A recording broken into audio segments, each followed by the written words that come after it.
Students, myself Navneet Bhandari and I welcome you to my channel Quantum Academy of Physics. बच्चों, आज हम chapter 7 start कर रहे हैं और इसका जो पहला टॉपिक है वो बहुत इंपॉर्टेंट है। उसका नाम है सेंटर ऑफ मास। अगर सीबीएसई के पॉइंट ऑफ व्यू से चलूँ, राइट, तो सेंटर ऑफ मास अपने आप में एक इंपॉर्टेंट टॉपिक बन जाता है क्योंकि इस पर बहुत तरह के न्यूमेरिकल्स मिल सकते हैं, स्पेशली कॉम्पिटिटिव में। तो हम कोशिश करेंगे कि मैक्सिमम पार्ट हम कवर कर पाए एक सेम लेक्चर के अंदर। लेक्चर की लेंथ थोड़ी सी बढ़ा रहा हूँ मैं अब, ताकि हम कम लेक्चर्स में ज़्यादा कंटेंट कवर कर पाए, राइट। तो माइंड में क्वेश्चन आना चाहिए यार कि सेंटर ऑफ मास क्या होता है ना। देखो, सेंटर ऑफ मास, किसी मास का सेंटर, ऐसा मतलब आपको थोड़ा सा हिंट मिल रहा है। देखो, जो हमने मैकेनिक्स पढ़ी है बच्चों, जनरली जो मैकेनिक्स है वहाँ पर हम पॉइंट ऑब्जेक्ट्स मानकर सिस्टम को स्टडी करते हैं। जैसे कि फॉर एग्जांपल, अगर एक बॉडी है जिसका मास m, तो मैं बोलता हूँ कि भाई फोर्स लगा दिया इसके ऊपर, तो ये पूरी बॉडी मूव कर रही है। एक्चुअल में आप ये देखो कि पूरी बॉडी पर बहुत सारे इनफाइनाइट पॉइंट्स है, राइट, लेकिन फिर भी मैं बोलता हूँ कि पूरी बॉडी का मास m है और बॉडी सामने की तरफ मूव कर रही है। फॉर एग्जांपल, चलो मान लो अगर मैं किसी बॉल को ऊपर की तरफ फेंक रहा हूँ, हो सकता है बॉल स्पिन कर रही हो, लेकिन मैंने इसको क्या पढ़ा, प्रोजेक्टाइल मोशन। या आप ऐसा समझो कि अगर मैं आपको ये बोलूं कि एक रोड है, रोड रोटेट भी कर रही है और सामने भी जा रही है, मतलब ये कुछ ऐसे अगर मोशन कवर करे तो ये देखो कितना अजीब तरह का मोशन होगा, है ना। ये एक प्रोजेक्टाइल मोशन भी है, लेकिन इसमें बॉडी घूमती हुई भी जा रही है। तो सेंटर ऑफ मास का कंसेप्ट मुझे इन सब चीजों को बहुत इजी बनाकर सामने रख देता है। जैसे कि फॉर एग्जांपल, पहले मैं डेफिनेशन पर आऊंगा, फिर मैं कंसेप्ट समझाता हूं आपको। सेंटर ऑफ मास का मतलब यह है, it is a point where whole of the mass of body is concentrated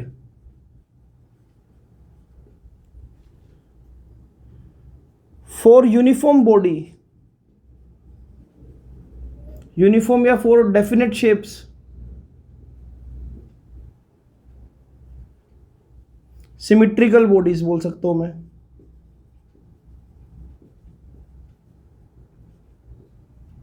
centre of मास लाई या प्रेजेंट इन द मिडल। जैसे कि अगर मैं बोलूं बच्चों कि एक स्क्वायर है मेरे पास, अब स्क्वायर का जो टोटल मास m है, लेकिन इस स्क्वायर के टोटल मास को मैं एक सिंगल पॉइंट पर बैलेंस कर सकता हूं। यानी कि अगर मान लो एक स्क्वायर प्लेट मेरे पास आए, तो मैं उसके बिल्कुल एग्जैक्ट सेंटर में अगर एक पेन की टिप से भी उसको बैलेंस करना चाहूं तो कर सकता हूं।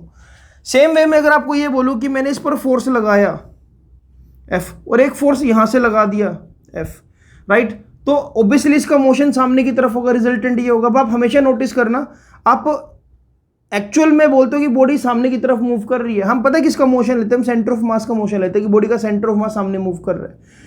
मैं ऐसा बोल सकता हूं, या तो मैं बोलूं इसको कि भाई ये पूरी ब्लॉक सामने मूव कर रहा है, मैं ये बोल दूं, या फिर कि सेंटर ऑफ मास सामने मूव करे, इसमें कोई गलत नहीं है। जैसे कि अगर मैं बोलूं कि एक बॉल जो है वो सामने की तरफ जा रही है, इसकी वेलोसिटी सामने की तरफ है, अगर इसको मैं ये लिखूं कि इसका सेंटर ऑफ मास की वेलोसिटी सामने की तरफ है, वो भी गलत नहीं होगा, क्योंकि सेंटर ऑफ मास का मतलब कैपिटल M ही तो होगा, राइट। तो हर एक बॉडी के ऊपर एक ऐसा पॉइंट होता है, अगर सिमेट्रिकल बॉडी तो पॉइंट आपको बिल्कुल मिडिल में मिलेगा कि जिस पर पूरी बॉडी का मास कंसंट्रेट हो रहा है, और आप पूरे मोशन को समझने के लिए उस पॉइंट को एज रेफरेंस पॉइंट ले सकते हो। जैसे कि फॉर एग्जांपल, मैं इसी रोड वाले एग्जांपल पर दोबारा आ रहा हूं, इसको अगर मैं रोटेट करता हुआ सामने फेंकूंगा तो देखो इसकी लोकेशन ऐसे कुछ होगी पूरे मोशन में, ऐसे,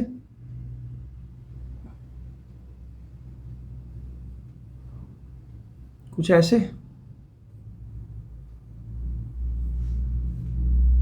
कुछ ऐसे,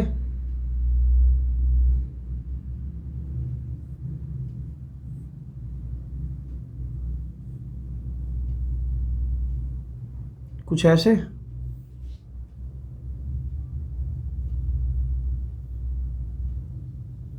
और कुछ ऐसे, राइट।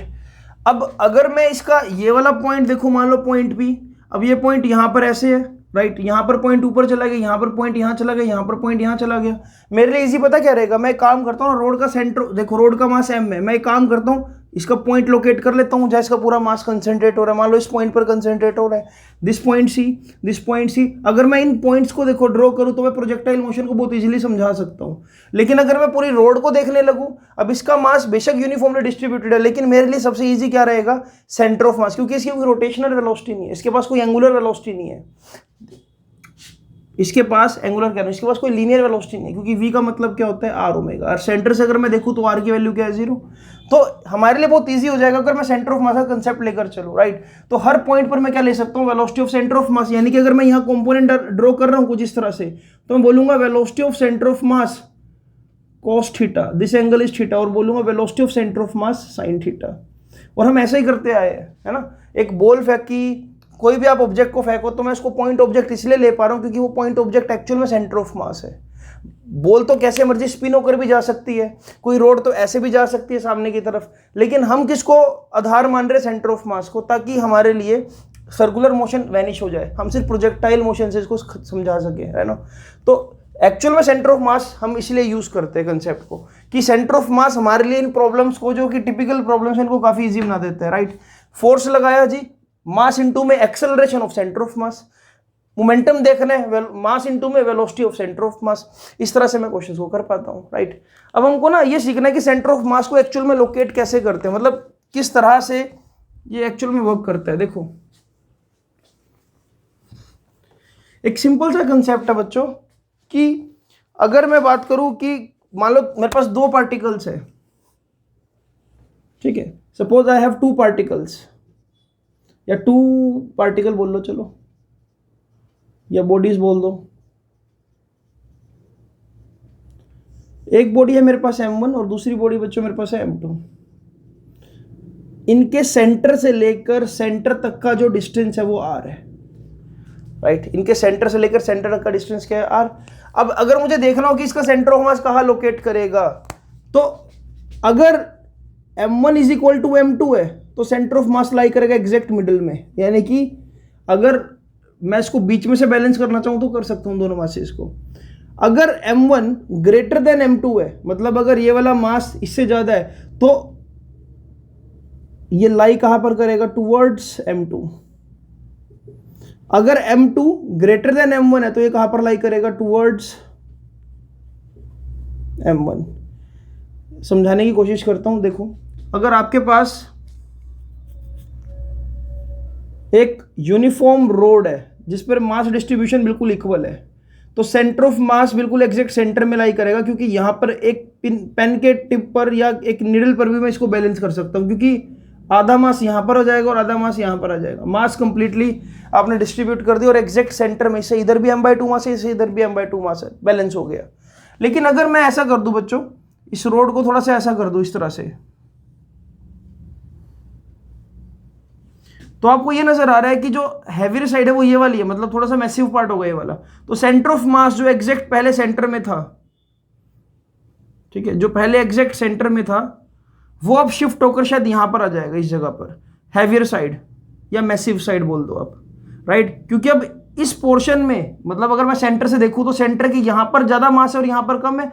कभी भी किसी आप ऐसी बॉडी को बैलेंस करके देखना जिसमें मास डिस्ट्रीब्यूशन, जैसे कि for example cricket bat, cricket bat की अगर बात करूं, क्रिकेट बैट की शेप कुछ ऐसी होती है बच्चों, कुछ ऐसी।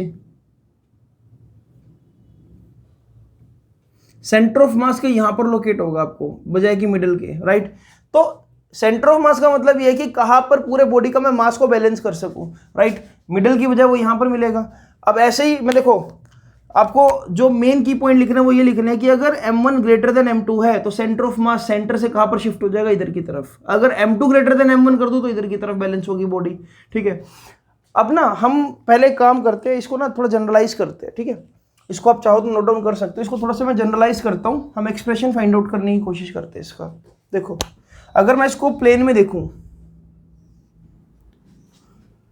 मान लो मेरे पास एक बॉडी को मैंने लोकेट किया यहां पर, this is m1 body and this is m2 body, two particle system. इसका जो पोजीशन वेक्टर है वो r1 वेक्टर ले लिया मैंने ओरिजिन से, इसका पोजीशन वेक्टर बच्चों ले लिया हमने r2 वेक्टर 0 0। अब ये वाला जो बॉडी है कहां पर लाई कर रही है, x1 y1 पे लाई कर रही है, ये वाली बॉडी कहां पर लाई कर रही होगी, x2 y2 पे लाई कर रही होगी। अगर ये इनकी line joining the centre of मास है तो देखो इनका जो सेंटर ऑफ मास कहीं होगा बच्चों, वो कहीं मिडिल में होगा। अब अगर ये बॉडीज का मास इक्वल है तो एग्जैक्ट मिडिल में मिल जाएगा, अदरवाइज हम बोल देते हैं कि भाई वो कहीं यहां पर इन बिटवीन है, मुझे नहीं पता कहां पर है, वो बस ये है location, right. This is location of centre of mass. तो इसको मैं क्या लिख रहा हूं पॉइंट को, X C M Y C M, यानी कि सेंटर ऑफ मास का एक्स कोऑर्डिनेट और वाई कोऑर्डिनेट, राइट। तो फॉर टू पार्टिकल सिस्टम अगर आपको सेंटर ऑफ मास निकालना है तो आप क्या यूज कर सकते हो, ये पोजीशन वेक्टर क्या आ जाएगा आपके पास, आरसीएम वेक्टर है ना, यानी कि ओरिजिन से लेकर सेंटर ऑफ मास की पोजीशन। तो आप इसको लिख सकते हो आरसीएम को m1r1 प्लस m2r2 अपॉन में m1 प्लस m2, राइट। और अगर आपको आरसीएम का एक्स कोऑर्डिनेट निकालना है तो आप क्या यूज करोगे, m1x1 प्लस m2x2 अपॉन में m1 प्लस m2। अभी जो कुछ मैं लिखवा रहा हूं इन सबको मैं प्रूफ भी दूंगा आपको, लेकिन अभी आपको ये सब कुछ नोट डाउन करना है। इस लेक्चर को एंड तक देखना, एंड तक आपके सारे डाउट्स क्लियर हो जाएंगे। m1y1 प्लस m2y2 अपॉन में m1 प्लस m2, राइट। ये हमारे पास फॉर्मूला है जिससे मैं निकाल सकता हूं, इसका भी प्रूफ भी मैं करवाऊंगा आपको, ठीक है। तो दो बॉडी का जो सिस्टम हो तो उसके लिए हम ये लॉजिक लगा सकते हैं, जैसे कि फॉर एग्जांपल अगर मैं आपको ये बोल दूं, अच्छा यहां पर ना एक चीज और देखो, यहां पर अगर आप ये कंसेप्ट लगाकर देखो कि दोनों बॉडीज का मास इक्वल है तो ये क्या बन जाएगा, देखिए ये बन जाएगा आपके पास, देखो mr1 प्लस mr2 अपॉन में 2m, ऊपर से m कॉमन ले लो तो अंदर क्या बचेगा, r1 plus r2 divide by 2m, m से m उड़ा दो तो सेंटर ऑफ मास एग्जैक्ट देखो मिडिल पर आ गया, r1 plus r2 divide by 2, right, ठीक है, यानी कि एग्जैक्ट सेंटर में आ जाएगा। अब अगर मैं आपको ये बोलूं बच्चों, if two bodies of mass 5 kg and 10 kg, if two body of mass 5 kg and 10 kg are 10 centimeter apart, locate their center of mass। इनका सेंटर ऑफ मास कहां पर होगा। तो जब भी आपको ऐसा क्वेश्चन मिल जाए बच्चों, ये टाइप का क्वेश्चन मिल जाए, आप सबसे पहले पता क्या ड्रॉ करोगे, देखो आप यहां पर लिख सकते हो 5, मान लो ये 5 kg की कोई बॉडी है, ठीक है, तो 5 kg की बॉडी यहां पर ड्रॉ कर दी आपने, इसको नाम दे रहा हूं मैं m1, और एक 10 kg की बॉडी है, इसको यहां पर ड्रॉ कर दो, इनके बीच का जो सेपरेशन है वो कितना है, 10 सेंटीमीटर। अब यहां पर आपको क्या करना है, ये मान लो कि ये बॉडी जो है एक्स एक्सिस पर पड़ी है और ये आपने ले लिया ओरिजिन 0 0, तो ये क्या होगा 10,0 है ना, सिर्फ एक्स एक्सिस पर बॉडी पड़ी है आपकी, तो 0 0 ये क्या हो जाएगा 10 0।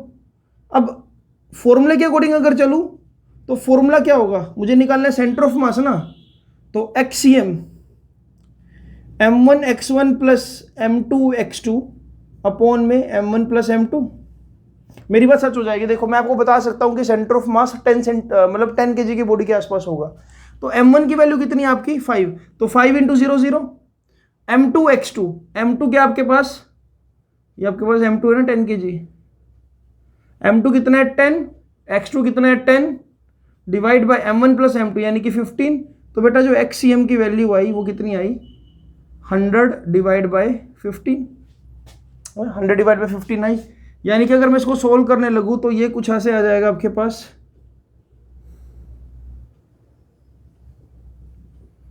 6.5 नहीं 6.6 सेंटीमीटर। तो अगर आप ऐसे देखो तो centre of mass 5 kg body से कितना दूरी पर है, 6.6 सेंटीमीटर की दूरी पर है, यानी कि मिडिल में होता तो 5 सेंटीमीटर होता, लेकिन कहां पर मिला 6.6 सेंटीमीटर दूर, यानी कि जो सेंटर ऑफ मास की लोकेशन है वो क्या मिड पॉइंट पर ना मिलकर कहां पर मिल गई, टुवर्ड्स द मैसिव बॉडी। इसको चाहता तो मैं ऐसे भी कर सकता था, देखो ये आपने रेफरेंस पॉइंट किसको लेकर किया, मास m1 को, कि m1 से सेंटर ऑफ मास 6.6 सेंटीमीटर दूर है। इस बात को यह भी बोला जा सकता था कि m2 से सेंटर ऑफ मास 3.4 सेंटीमीटर दूर है, वो देखो मैं अभी करके दिखाता हूं आपको। अगर मैं 10 kg को यहां पर ले लूं, 10 kg को रेफरेंस पॉइंट ले लूं, तो ये क्या हो जाएगा 0 0 पर। सिमिलरली जो 5 kg होगा आपके पास, 5 kg को कहां पर ले सकता हूं मैं, 10,0 पर बीच का जो डिस्टेंस है वो क्या 10 है, राइट। अब यहाँ पर अगर मैं एक्सीएम निकालने की कोशिश करूँ बच्चों तो वो कितना आएगा, m1x1 प्लस m2x2। अब यहाँ पर देखो ये m1 है, m1x1 तो खत्म हो गया, तो बचा क्या m2x2, यानी कि 5 इंटू में 10, इस बार ये m2 होगा ना और ये x2 होगा, 5 इंटू में 10 डिवाइड बाय 10 प्लस 5, ये कितना आ जाएगा 50 अपॉन में 15 करके देख लो भाई, ये आ गया 10/15, सॉरी ये आ जाएगा आपके पास 10/3, यानी कि 3.3 समथिंग, राइट। तो इस तरह से पता लगा कि सेंटर ऑफ मास ये जो मैसिव बॉडी इससे तो 3.4 आएगा, वैसे वहाँ पर 3.4 सेंटीमीटर दूर है और इससे कितना दूर है 6.6 सेंटीमीटर ऑलमोस्ट, ठीक है। ये बात मैंने प्रूव कर दी। तो टू पार्टिकल सिस्टम को ऐसे किया जा सकता है। और आपको ना एक चीज़ और मैं सिखाता हूँ इसी के अंदर एक चीज़ और देखो कि अगर मान लो यहाँ पर कोई थर्ड बॉडी होती फिर क्या करते हैं। टू पार्टिकल सिस्टम के लिए तो मैंने बता दिया। अब देखो थर्ड बॉडी के लिए भी कोई रॉकेट साइंस नहीं है ज़्यादा। सी मैं अगर आपको ये बोल दूं, if 3 bodies of mass 10 kg, 20 kg and 30 kg are present at vertex of equilateral triangle,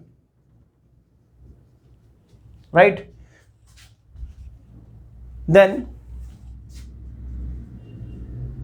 equilateral triangle of side 1 मीटर। थोड़ा सा इजी बनाते हैं स्टेटमेंट को, है ना। Find centre of mass. देखो अब करने का तरीका क्या है इसको। अब आपको पता है कि 3 बॉडीज है। अब आप 3 बॉडीज को कैसे भी ड्रॉ कर सकते हो। मैं यहां पर लिख रहा हूं ट्रायंगल का वर्टेक्स है ना, तो लो जी 3 बॉडीज मैंने ड्रॉ कर दी ऐसे। इसका सेंटर ऑफ मास ये रहा सिमेट्रिकल बॉडीज है ना। अगर मान लो 3 स्फेयर्स होते तो मैं बोल देता ऐसे। अब मुझे कोई शेप तो देनी रखी है, 3 बॉल्स होती तो भी मैं सेंटर में लेता। तो यहां पर ना इनको ऐसे मीट करा दो फिलहाल। अब ये 3 पार्टिकल सिस्टम बन चुका है। अब इसको आप नाम दे दो m1, इसको नाम दे दो आप m2, इसको नाम दे दो m3। यानी कि आपने बेसिकली m1 को क्या नाम दोगे 10 kg। आपने 10 kg को ओरिजिन पे रख दिया, है ना। तो ओरिजिन पे रख दिया तो मैं यहाँ पर देखो y एक्सिस बना रहा हूँ और ये कौन सी एक्सिस बना रहा हूँ, यहाँ पर ये x एक्सिस बना रहा हूँ। ओरिजिन पर रख दिया तो इसके पॉइंट्स क्या होंगे 0 0। m2 के लिए पॉइंट्स क्या हो जाएंगे, अच्छा साइड कितनी है 1 मीटर। तो बेटा ये बेस भी 1 मीटर है, ये भी 1 मीटर है, ये भी 1 मीटर है, तो ये 1 मीटर है, तो ये कितना हो जाएगा 1,0, है ना। 1,0 बोल सकता हूं। अब इसके कोऑर्डिनेट्स क्या होंगे देखिए।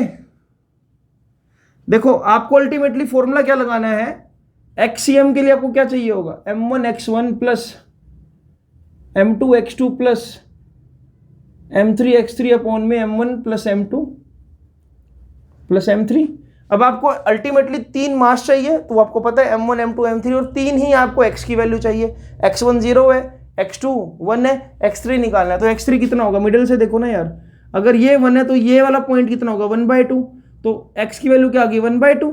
अब ये वर्टिकल डिस्टेंस चेक करना है तो कर सकते हैं। देखो ये 1 मीटर, ये 1/2, तो परपेंडिकुलर निकालना है आपने। परपेंडिकुलर कैसे निकालोगे, परपेंडिकुलर निकालने का तरीका क्या होगा भाई, p² = h² माइनस b² कर दूं।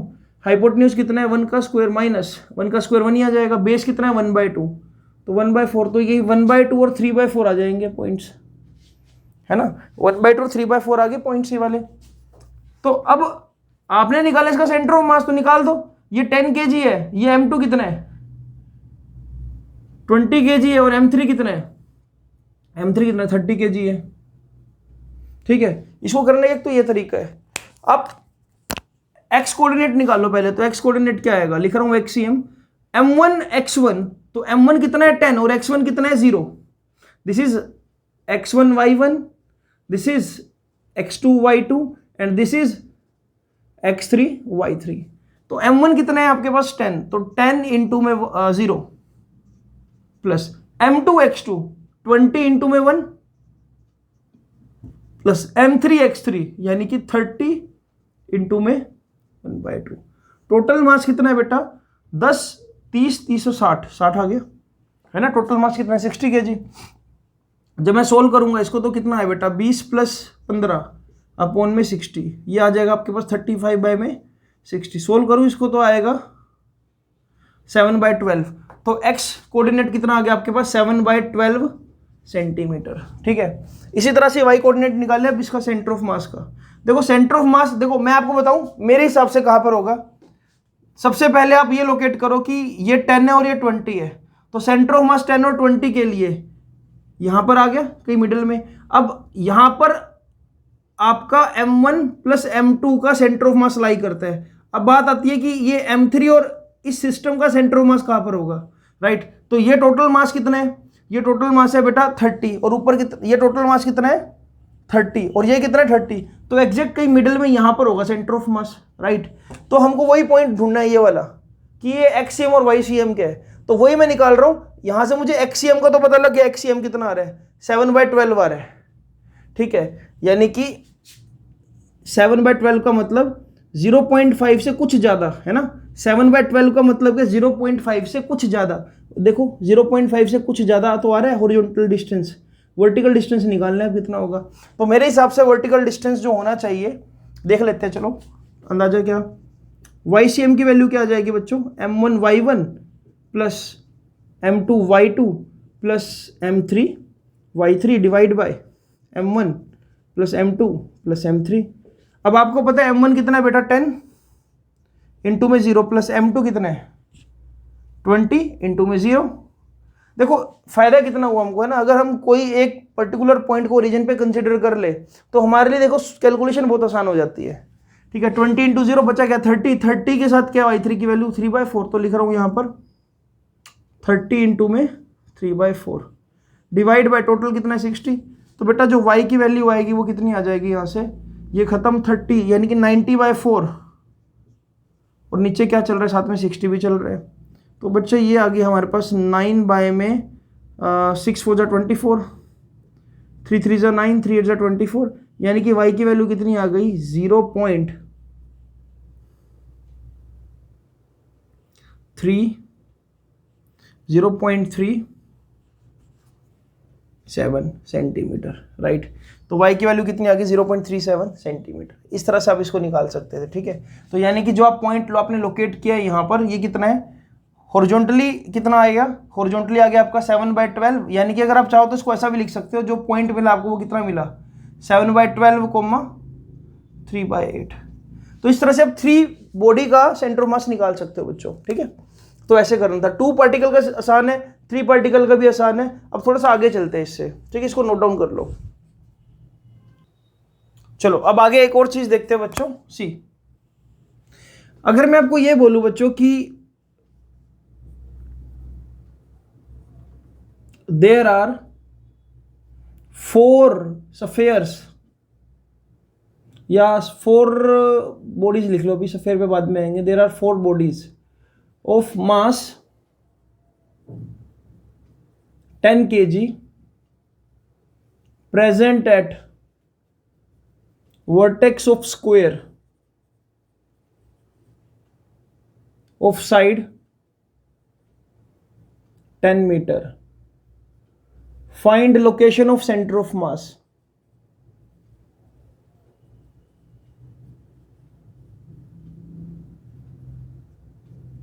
तो देख पहले मैं क्या करता हूं, एक स्क्वायर ड्रॉ करता हूं ऐसे। ठीक है, अब स्क्वायर जब मैं ड्रॉ करूंगा तो मुझे पता है कि स्क्वायर के केस में अगर यहां पर मास कितना है बेटा 10, यहां पर भी 10, यहां पर भी 10, यहां पर भी 10, तो टोटल मास अगर स्क्वायर का देखूं तो कितना आ रहा है टोटल मास 40 kg आ रहा है। अब जो बात समझने वाली वो ये है कि देखो चारों कॉर्नर्स पर जो मास है वो इक्वल है। ठीक है, तो इसका मतलब इस पूरे सिस्टम का जो सेंटर ऑफ मास है एग्जैक्ट सेंटर पे लाई करेगा, क्योंकि एक यूनिफॉर्म मास का डिस्ट्रीब्यूशन है। अगर यहां पर 10 की जगह 20 होता, अगर यहां पर 10 की जगह 20 होता तो सेंटर ऑफ मास थोड़ा सा यहां पर शिफ्ट हो जाता है इस जगह पर। देखो जैसे मैं एरो बना रहा हूं, अगर यहां पर 20, यहां पर 10 होता और यहां पर 20 होता तो सेंटर ऑफ मास यहां पर शिफ्ट होता है ऐसे जैसे मैंने एरो बनाया है, राइट।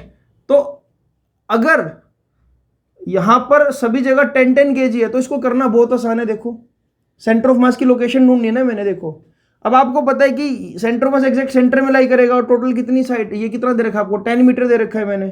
ठीक है, तो यानी कि ये पॉइंट क्या होगा 5 मीटर इधर और 5 मीटर ऊपर, 5 मीटर ऐसे एक्स एक्सिस पर और 5 मीटर ऐसे वाई एक्सिस पर, तो इसका सेंटर ऑफ मास कहाँ लाई करेगा बच्चों?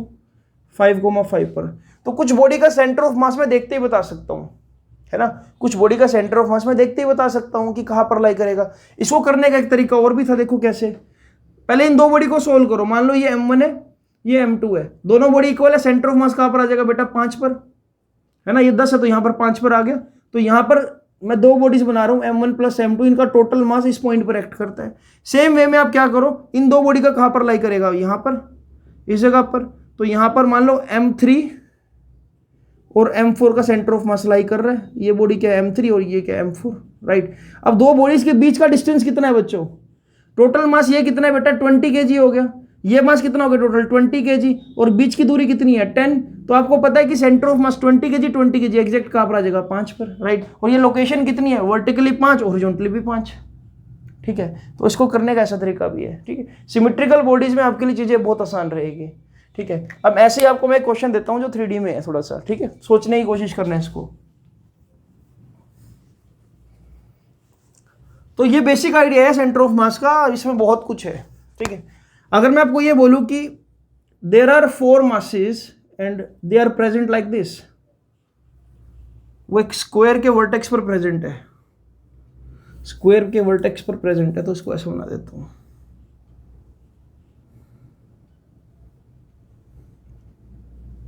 ठीक है। और एक मास यहां पर रख दिया मैंने, मतलब ये 3D शेप है कुछ ऐसी।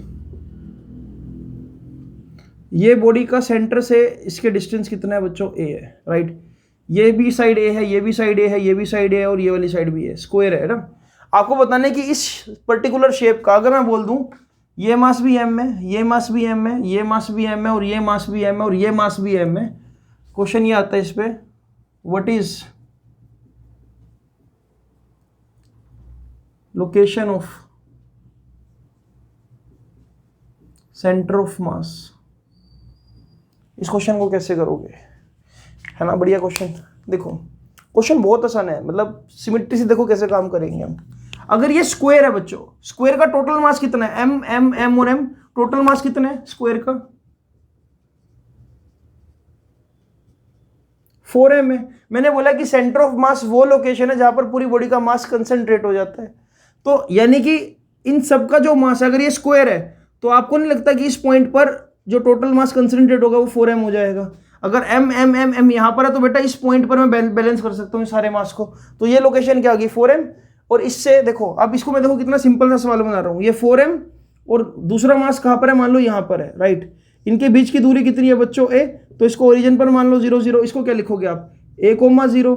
अब आपने बताना है कि 4M से कितना ऊपर सेंटर ऑफ मास लाई कर रहे हैं। तो क्वेश्चन देखो कितना आसान है यार। इसको अगर आप M1 मान रहे हो, इसको आप M2 मान रहे हो, तो क्या लिख सकता हूँ इसको मैं? देखो M1x1 प्लस M2x2 अपॉन में M1 plus M2, this is how I can find the centre of mass, right. तो M1x1 ये तो खत्म, ये कितना आ जाएगा आपके पास? M2 की वैल्यू तो M ही है, और दूरी कितनी है? ये A, तो ये आ जाएगा बच्चे MA अपॉन में टोटल मास कितना है? 4M प्लस M, तो ये आ जाएगा 5M। तो बेटा ये जो आंसर है वो कितना आया? A/5।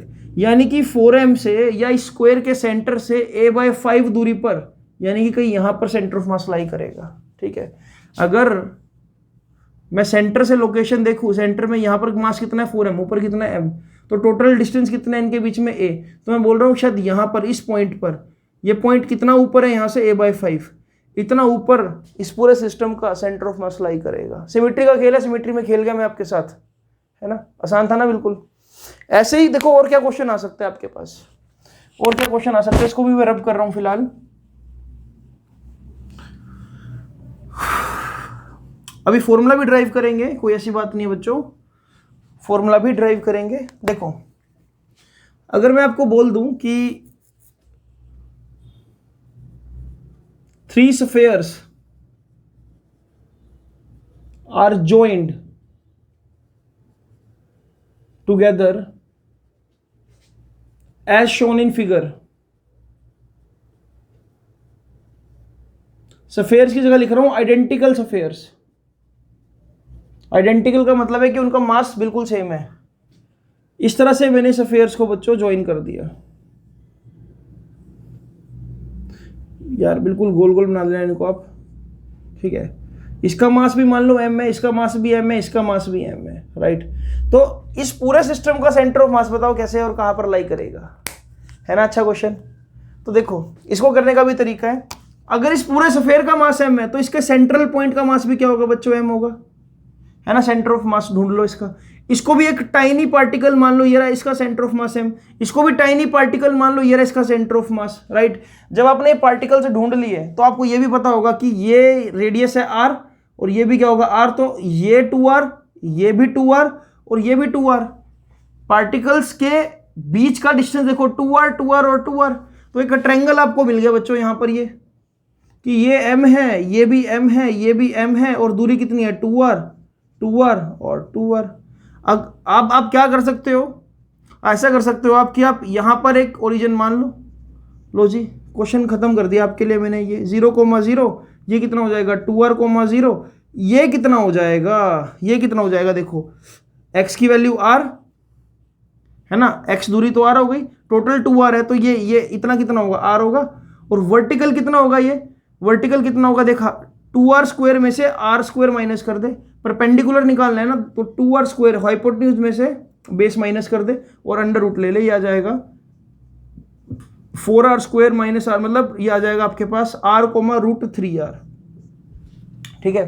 तो आपने तीनों पॉइंट्स लोकेट कर लिए। अब क्या बचा इसके अंदर, कुछ भी नहीं। लो m1x1 plus m2x2 plus m3x3 divide by m1 plus m2 plus m3 लगा दो इसके अंदर। अब मास तो आइडेंटिकल है तो m पहला तो 0 पर है, दूसरा कहां पर है 2r पर, तो m इंटू में 0, m इंटू में 2r और तीसरा कहां पर है r पर, तो m इंटू में r। और टोटल मास कितना हो गया 3m। तो x की लोकेशन हॉरिजॉन्टल लोकेशन तो मिल जाएगी, कितनी आएगी ये 2mr प्लस mr अपॉन में 3m, यानी कि आएगा 3mr अपॉन में 3m। उड़ा दो इसको, 3m से 3m उड़ा दो, तो एक लोकेशन तो r मिल गई, हॉरिजॉन्टली तो r, वर्टिकली देखे। अब ycm, तो देखो ycm के लिए क्या करूंगा, m इंटू में 0,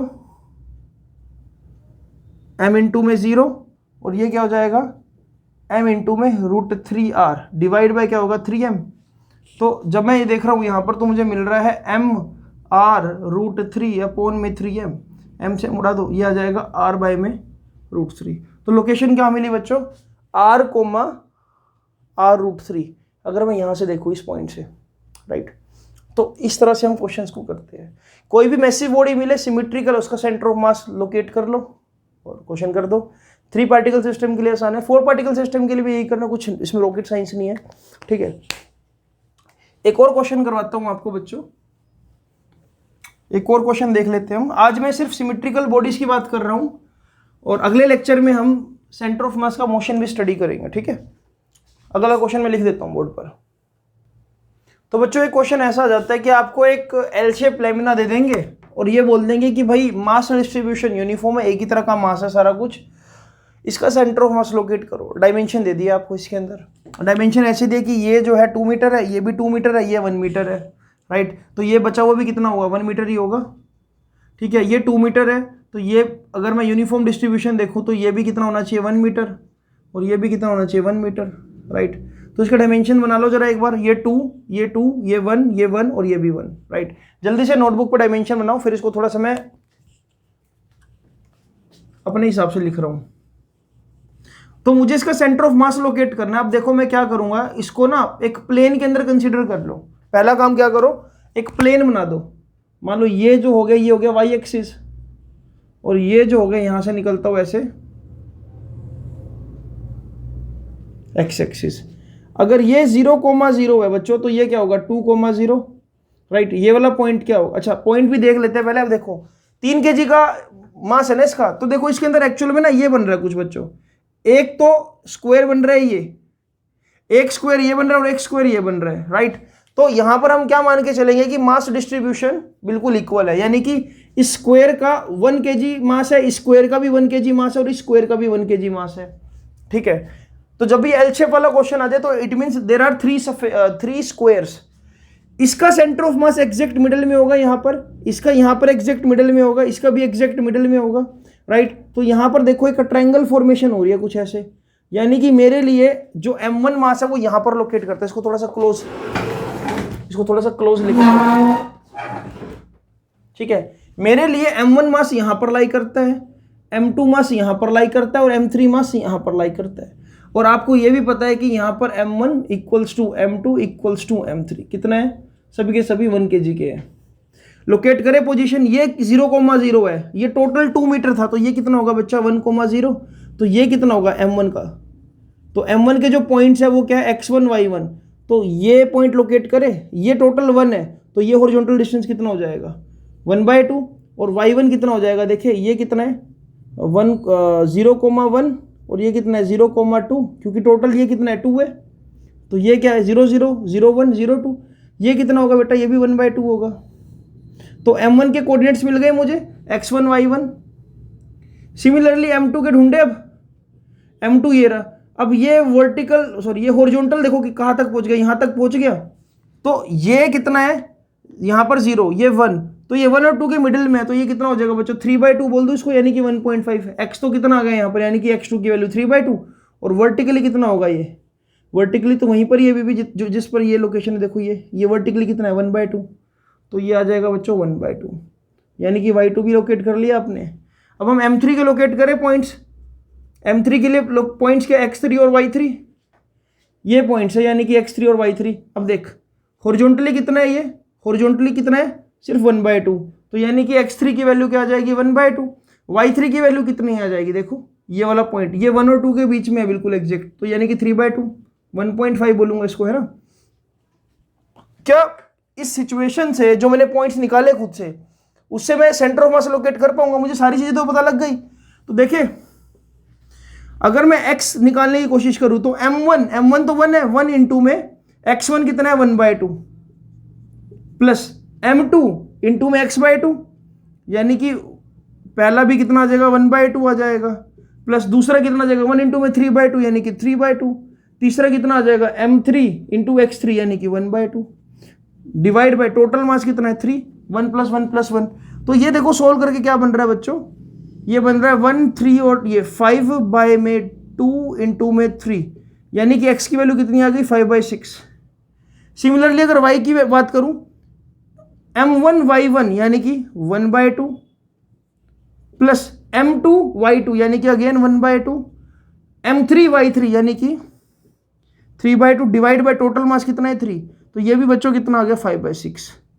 तो यानी कि इसके जो कोऑर्डिनेट्स होंगे बच्चों सेंटर ऑफ मास के वो कितने होंगे x, y, वो आएंगे 5/6 और 5/6। तो इस तरह से आपने एक लैमिना का क्वेश्चन भी सोल्व कर लिया, ठीक है। सिंपल सा था यार, डायमेंशंस देखने आने चाहिए, किस तरह से हमने यहाँ पर ट्रायंगल फॉर्मेशन करी है, किस तरह से इस मास को डिस्ट्रीब्यूट करें, राइट। अब हम डेरिवेशन पर आते हैं जो सीबीएसई के लिए बहुत इंपॉर्टेंट है, ठीक है। सीबीएसई के लिए बहुत इंपॉर्टेंट है सेंटर ऑफ मास की डेरिवेशन। तो फिर एक पेज की डेरिवेशन है पूरी, इसको नोट डाउन करो, फिर डेरिवेशन करते हैं शुरू से। तो बच्चों हम फॉर्मूला ड्राइव करेंगे कि जो फॉर्मूला हम बार बार यूज करें वो फॉर्मूला बना कैसे, ठीक है। तो एक डायग्राम बनाओ जरा, जैसे मैं बना रहा हूं, we have to find out centre of mass of 2 particle system. तो हम ऐसा कंसिडर करते हैं कि भाई ये एक प्लेन है, ठीक है, ये है आपका वाई एक्सिस और ये है एक्स एक्सिस, यहां पर कोई पॉइंट है P1 जहां पर एक बॉडी है m1, ठीक है। तो इसको मैं यहां पर m1 लिख दूं इस तरह से, सीधा सीधा m1 लिख देता हूं यहां पर ऐसे, और यहां पर कोई दूसरी बॉडी है जिसको मैं बोल रहा हूं m2, ये यहां से ज्वाइन कर दो और ये यहां से ज्वाइन कर दो पोजीशन वेक्टर्स, ये कितना हो जाएगा r1 वेक्टर और ये कितना हो जाएगा बच्चों r2 वेक्टर, और इनके बीच में कहीं ये जो लाइन ड्रॉ करिए ये क्या r सेंटर ऑफ मास, यानी कि position vector for centre of मास, ठीक है। अब ये बॉडीज के बीच में कहीं ना कहीं इंटरनल फोर्स भी होगा, जैसे कि फॉर एग्जांपल कोई ऐसा फोर्स जो इनको बांध के रखे हुए हैं, जैसे कि मैं मार्कर की बात करूं, इस मार्कर में कई सारे n मॉलिक्यूल्स और एटम्स है जो आपस में इंटरनल फोर्सेस से जुड़े हुए हैं। तो मैं ये बोल रहा हूं यहां पर ये जो एरो बना रहा हूं m1 की तरफ, यानी कि m2 को m1 अट्रैक्ट कर रहा है किसी F21 फोर्स से, डायरेक्शन भी दे दी मैंने F21 यानी कि force on 2 due to 1, what I am saying force of attraction on 2 due to 1। Similarly एक एरो ऐसे बना दो, force of attraction on 1 due to two, यानी कि 1 को अट्रैक्ट कर रहा है 2 और 2 को अट्रैक्ट कर रहा है 1, इंटरनल फोर्सेस। सेम वे में यहां पर बाहर से लगा दिया मैंने एक F1 एक्सटर्नल और एक इस पर लगा दिया हमने बाहर से F2 एक्सटर्नल, दोनों बॉडीज पर बाहर से भी फोर्स लगा दिया। अंदर तो फोर्स लगी रहे, फोर्स बाहर से भी लगा दिया, राइट। ये डायग्राम को जल्दी से बनाओ, फिर हम आगे चलते हैं बच्चों। इस डायग्राम को बनाओ जल्दी से। अब चलो अब स्टेप बाय स्टेप चीजों को समझने की कोशिश करते हैं। तो अगर F1 M1 बॉडी पर एक्ट कर रहा है तो इस R1 की पोजीशन कहीं ना कहीं चेंज होगी। अगर मैं इस M1 को डिस्प्लेस करना चाह रहा हूं बाहर से, तो ये जो M1 है ये वेलोसिटी गेन करेगा। तो मैं यहां पर क्या लिख रहा हूं, let V1 vector is basically equal to dr1 vector upon में dt। ये वेलोसिटी निकालने का तरीका, change in position with the time. हाँ, अगर मैं एक्सेलरेशन लिखूं तो एक्सेलरेशन को क्या लिख सकता हूं, dv1 वेक्टर अपॉन में dt, एक्सेलरेशन भी तो आएगी। और इसको मैं ये भी लिख सकता हूं d square r1 vector upon में dt square, double differentiation of position vector. तो मैंने देखो, मैंने v1 और a1 दोनों चीजें डिफाइन कर दी यहां पर वेक्टर में, राइट। सेम वे में v2 वेक्टर किसके इक्वल होगा, dr2 वेक्टर अपॉन में dt। और सिमिलरली a2 वेक्टर को क्या लिख सकता हूं मैं, d square r2 vector upon में dt स्क्वायर। मतलब मैं जो बाहर से फोर्स लगा रहा हूं उससे m1 और m2 दोनों के दोनों में वेलोसिटी भी है और they are accelerating also. So that's why I have write v1 v2 a1 a2, इस तरह से डिफाइन कर लिया। अच्छा, अब साथ में देखो मैं क्या लिख रहा हूं यहां पर, आपने सीबीएसई में बिल्कुल ऐसे अटेम्प्ट करना है। Total force acting on M1, M1 पर कितना फोर्स एक्ट कर रहा है, देखो जी M1 पर एक तो एक्ट कर रहा है F1 एक्सटर्नली और एक एक्ट कर रहा है F12 इंटरनली। तो मैं लिख रहा हूं यहां पर F1 external plus F12 internal force act कर रहा है। सिमिलरली टोटल फोर्स जो किस पर एक्ट कर रहा है, M2 पर, वो फोर्स कौन सा है बच्चों, वो है F2 external plus F21 internal, right. तो जब आप टोटल फोर्सेस लिख दोगे, अब आपको पता है कि अगर सिस्टम पर फोर्स लग रहा है तो एक्सेलरेशन भी आएगी। तो M1 पर ये फोर्स लग रहा है जो इस M1 के अंदर कोई A1 एक्सेलरेशन लेकर आएगा, है ना। इस M1 के अंदर A1 एक्सेलरेशन लेकर आएगा, तो मैं सारा कुछ वेक्टर फॉर्म में चला रहा हूं यहां पर, राइट। तो जिस डायरेक्शन में फोर्स लगेगा उस पर्टिकुलर डायरेक्शन में एक्सेलरेशन भी आएगी। हम इसको ऐसा भी लिख सकते हैं, F1 external plus F12 equals to M1 A1, ये स्केलर फॉर्म हो जाएगी, चाहो तो ऐसा भी लिख दो। सेम वे में जो ये F2 एक्सटर्नल और F21 फोर्स है, ये किसके ऊपर लग रहा है, मास M2 के ऊपर। तो ये किसके अंदर एक्सेलरेशन लेकर आएंगे, ये लेकर आएंगे M2 के अंदर एक्सेलरेशन। तो इसको ऐसे लिख सकता हूं, स्केलर फॉर्म में लिखना चाहो तो ऐसा लिख दो, F2 external plus F21 equals to M2 A1 A2, यहां पर भी A2, लो जी ऐसा लिख दो। इसको इक्वेशन 1 बोल दो, इसको इक्वेशन 2 बोल दो। अब तक कुछ भी नया नहीं किया, बिल्कुल सेम मैकेनिक्स यूज करिए। इसको देख लो एक बार, जल्दी से नोट डाउन कर लो, ठीक है। अब हम क्या करते हैं, इन दोनों इक्वेशंस को ऐड करते हैं बच्चों। मैं लिख रहा हूं यहां पर एडिंग 1 एंड 2, दोनों इक्वेशंस को ऐड कर दो। जब दोनों इक्वेशंस को ऐड करोगे तो क्या आएगा, F2 vector external plus F21 vector plus F1 external plus F12 equals to M1 A1 plus M2 A2 vector. Writing के लिए बहुत ज़्यादा माफ़ी चाहूँगा, सो सॉरी फॉर दैट। ये आ गया। अब यहाँ पर ना मुझे एक चीज़ तो कंफर्म है कि जो F12 है वो किसके इक्वल है, F माइनस F21 वेक्टर के इक्वल। फॉर F देखो ना, ये इंटरनल फोर्सेस की बात कर रहा हूँ, इंटरनल फोर्सेस आपस में इक्वल है ना, दोनों की डायरेक्शन बिल्कुल एक दूसरे के अपोजिट है। अगर इन केस F21 ज़्यादा होता और F12 कम होता तो बॉडी का जो सिमेट्री है वो बदल जाता, रिजिड बॉडी ना रहती अगर इंटरनल फोर्सेज अनबैलेंस हो जाए, बिल्कुल राइट। तो मैं एक बोल रहा हूं कि ये और ये एक दूसरे को खत्म कर देगा, तो टोटल फोर्स कितना बचा, F1 external plus F2 external, जिससे क्या आ रहा है M1 A1 plus M2A2 vector form में। इससे ना मुझे एक बात पता लगी, इससे बात मैं देखो यहां पर लिख रहा हूं, ये बहुत ज्यादा यूज होगी इन फ्यूचर, इसको अभी यहीं पे लिख देता हूं मैं। Internal forces does not change position, velocity of centre of mass. देखो सेंटर ऑफ मास एक ऐसा टॉपिक है, जब इसके 2-3 लेक्चर जा चुके होंगे ना तब आपको इसमें परफेक्शन आएगी। अभी आप चीजों को सीख रहे हो और ये लेक्चर्स आपस में बहुत इंटरलिंक्ड है, इसलिए ना अभी आपको क्या करना है, सिर्फ और सिर्फ लेक्चर को नोट डाउन करना है, लेक्चर को देखना है और अगले लेक्चर का वेट करना है। और जैसे अगला लेक्चर आएगा तो ये चीजें दोबारा से वहां पर यूज होगी, इसलिए इस टॉपिक को बहुत अच्छे से करना, क्योंकि कॉम्पिटिटिव में तो बहुत काम आएगा ये आपके, और सीबीएसई में भी इस पे अच्छे क्वेश्चंस बन जाते हैं। ठीक है, इतना नोट डाउन करो, फिर हम आगे चलते हैं बच्चों।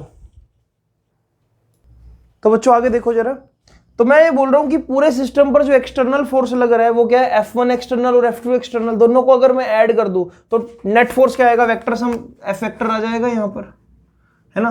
इन दोनों का जो नेट सम है, मैं बोलता हूं कि इनका रिजल्टेंट ये है F। तो मैं सीधा अब बार बार F1 प्लस F2 लिखने की बजाय सिर्फ F वेक्टर लिख रहा हूं।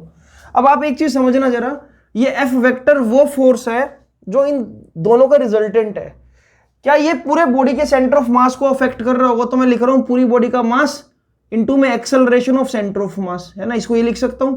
और इसको सामने क्या चल रहा है, M1A1 vector plus M2A2 vector, है ना। मैं बोल रहा हूं ये टोटल जो फोर्स है पूरी बॉडी के सेंटर ऑफ मास को शिफ्ट कर रहा होगा, क्योंकि एक्सटर्नल फोर्स है। ये बिल्कुल ऐसे ही है कि एक बॉडी है 10 kg की, आपने बाहर से फोर्स लगाया, पूरी बॉडी की एक्सेलरेशन सामने की तरफ, वही जो आप निकालोगे फॉर्मूले से, सेंटर ऑफ मास की एक्सेलरेशन वही जो पूरी बॉडी की है। तो मैं यहाँ ये लिख रहा हूँ F एक्सटर्नल जो है, टोटल F वो क्या है, मास इनटू में acceleration of centre of mass.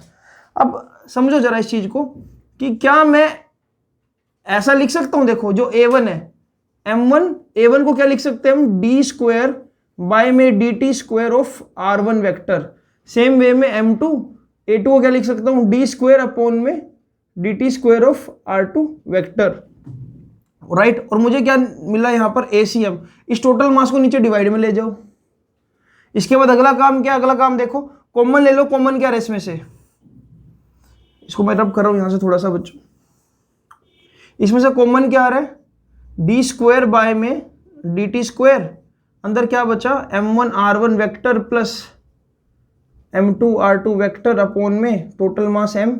Total mass M कितना होगा, पूरे सिस्टम का मास, यानी कि M1 प्लस M2, है ना। टोटल मास क्या है, पूरे सिस्टम में दो ही तो पार्टिकल, M1 और M2, तो मैंने वो लिख दिया नीचे कैपिटल M। और कैपिटल M को चाहो तो आप खोल के ये भी लिख सकते हो, M1 प्लस M2। सामने क्या है, ACM। अब ACM को मैं क्या लिख सकता हूं, क्या इसको मैं लिख सकता हूं d स्क्वायर बाय में dt स्क्वायर, एक्सेलरेशन को लिख रहा हूं एक्सेलरेशन ऑफ सेंटर ऑफ मास। जैसे कि यहां पर आपने क्या ले रखा है, देखो यहां पर ले रखा है अपने RCM, राइट। तो एक्सेलरेशन ऑफ सेंटर ऑफ मास बच्चों क्या आ जाएगी यहां पर, d square by dt square of RCM। सामने क्या चल रहा है, d square by dt square, यहां पर क्या है, M1R1 vector plus M2R2 vector divide by M1 plus M2। तो यहां से मैं क्या कर सकता हूं बेटा, इसको उड़ा दो यहां से, D square bye dt square से, यानी कि RCM की वैल्यू क्या आई, जो हम अब तक यूज करते आ रहे थे, RCM की वैल्यू आ रही है M1R1 vector plus M2R2 vector upon में M1 plus M2, right. So this is centre of mass of two particle system, जो मैंने भी ड्राइव करके दी है आपको, राइट। ये डेरिवेशन पूरी आपके सामने एक बार देख लो जरा, इसको मैं, सो दिस इज द डेरिवेशन। अब इस डेरिवेशन को एक बार प्लीज आप नोट डाउन कर लो बच्चों, और ये डेरिवेशन आपके बोर्ड एग्जाम में, बोर्ड एग्जाम तो आपके होने नहीं, आपके क्लास एग्जाम में आ सकते हैं, सितंबर में होने वाले हैं, ठीक है। अब सुनो, यहां पर मैं इस पर्टिकुलर टर्म को रब कर रहा हूं, आपने लोकेशन ढूंढ ली, ठीक है। अगर ये R1 है, ये R2 है, तो सेंटर ऑफ मास को कैसे निकाल सकते हो आप, M1R1 प्लस M2R2 अपॉन में M1 प्लस M2। अगर मैं बोलूं कि भाई ये तो x और y कोऑर्डिनेट है ना, प्लेन के अंदर है, तो x की वैल्यू क्या होगी, तो आप बोलोगे XCM क्या हो जाएगा बच्चों, M1x1 प्लस M2x2 अपॉन में M1 plus M2। Same way में y भी निकाल दोगे, YCM क्या हो जाएगा, M1y1 प्लस M2y2 अपॉन में M1 प्लस M2। अगर यहां पर 3 पार्टिकल सिस्टम होता तो क्या करते आप, 3 पार्टिकल सिस्टम के लिए क्या करते, M1R1 plus M2R2 plus M3R3 upon में टोटल मास, right?